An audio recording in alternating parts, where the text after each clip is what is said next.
Magandang umaga mga kahuan, narito na ang Pag-asa Weather Update today. Narito na ang lagay ng ating panahon ngayong araw nga ng Biyernes, July 3, 2024.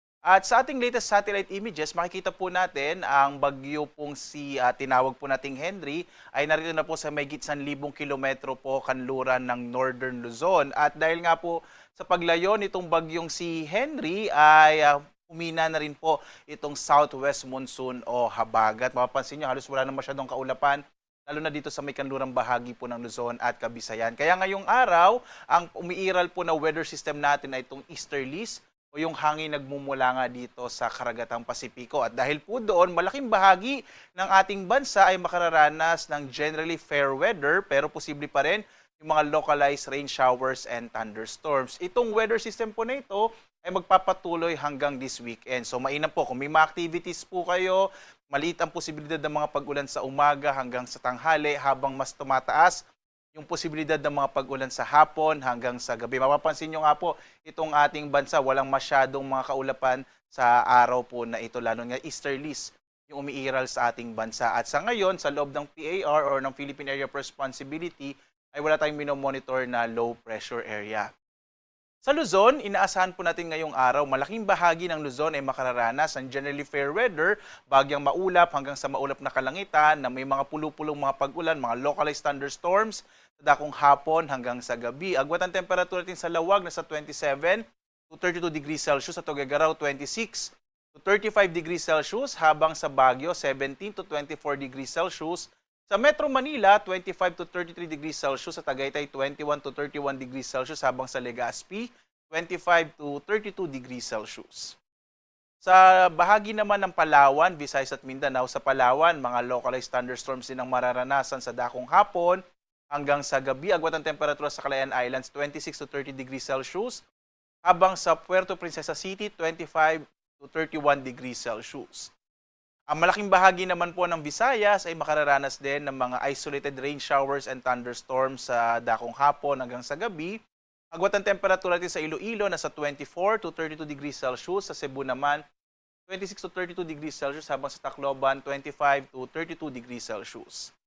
Habang ang malaking bahagi ng Mindanao ay makararanas din ng mga bahagyang maulap hanggang sa maulap na kalangitan, na may mga pulupulong pag-ulan, pagkilat, pagkulog sa dakong hapon hanggang sa gabi. Ang agwat ng temperatura sa Zamboanga nasa 24 to 33 degrees Celsius, sa Cagayan de Oro 25 to 31 degrees Celsius, habang sa Davao nasa 24 to 32 degrees Celsius. Sa lagay naman po ng ating karagatan, wala tayong naka-issue or wala tayong nakataas sa gale warning sa anumang bahagi ng ating bansa.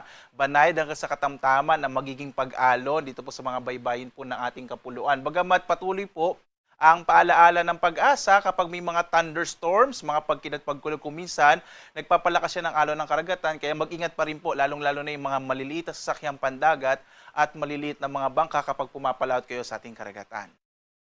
Samantala po, sa ngayon, meron po tayong minomonitor na nasa labas pa ng tinatawag nating Tropical Cyclone Information Domain. Ganito po yun, no?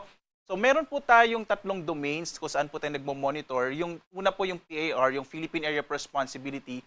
Kapag yung bagyo nasa loob po ng PAR, binibigyan po natin ito ng local name.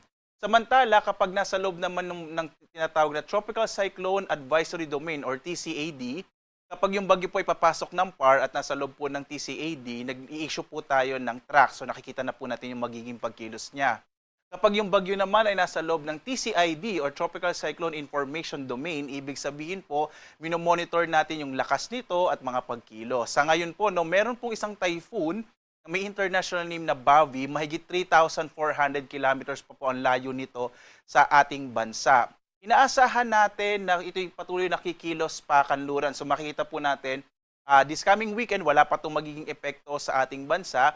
Pero ang pinapakita po nito, posibleng pumasok ito ng TCID today. At tapos po, papasok po siya ng Tropical Cyclone Advisory Domain by Sunday. Possible po, by Tuesday or Wednesday, papasok ito ng Philippine Area of Responsibility. At posible po na magkaroon siya ng local name na Inday. Sa ngayon, ang pinapakita po ng ating mga datos, possible po by next week, itong bagyo po na papasok nga sa ating bansa by next week, maaari po ito magpalakas ng habagat at posible rin po na tumama ito particular na sa may sa may bahagi po ng Taiwan at posibleng pong magtaas ng tinatawag natin na tropical cyclone wind signal. Muli po, marami pa naman pong pwedeng mangyari pero sa ngayon ito po ang pinapakita ng ating mga datos. Possible po na muling lumakas yung habagat by next week kaya posibleng maging maulan po bandang mga Wednesday, around Thursday to Friday by next week po, lalong-lalo na sa malaking bahagi ng Luzon at Visayas. So mainam po, tumutok po kayo sa magiging update ng Pag-asa, lalo't meron nga po tayong papasok na bagyo at posible po itong maging super typhoon po no, once na pumasok or bago pumasok ng Philippine Area of Responsibility. Patuloy po na magbibigay ng update ang Pag-asa dito po sa ating binabantayan nga na typhoon na sa ngayon po may international name siya na Bavi.